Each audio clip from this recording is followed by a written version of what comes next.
Let me explain how it is. My belief, right or wrong, that we are all spiritual beings, I think. And if you want to understand this, watch any children anywhere, on the street, in prayer houses. You find them full of bliss, joy, happiness. I think we are born with the highest degree of spiritualism that can be possible.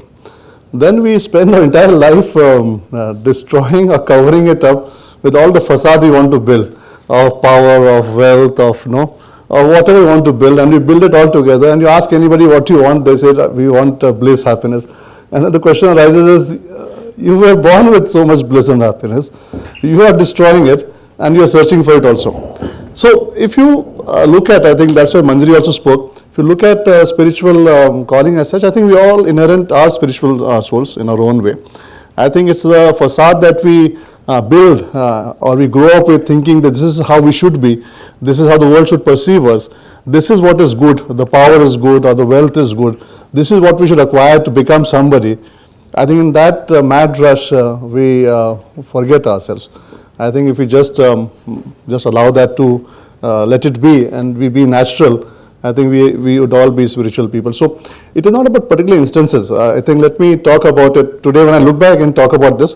But I've also been the same journey of materialism, of power, of something. So it is not something which I can say that I was from very day zero like this. I was also the angry young college student that you see in the articles today. So I don't think I was very different while growing up. But I have been blessed in 2-3 things. First and foremost, by whatever standard definitions that you have of what an average person should have, I've had all that. I've had success. I've failed in schools. I've topped colleges.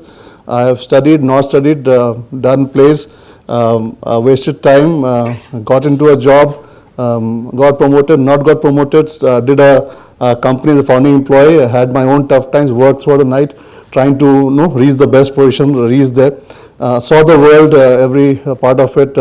Got married. Sangeeta is here, and one of my daughters here. Two lovely daughters, 2 sisters, parents. So whatever a normal person would have, I had.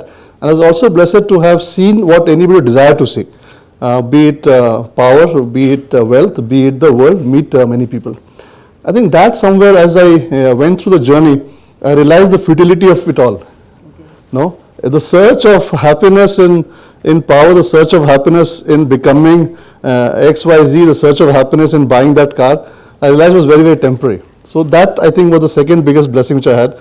That I realized the futility of most of the things, and I realized the beauty is in how you can contribute to society, how you can make somebody happy, how you can make people smile, and how can you be blissful, in your own self.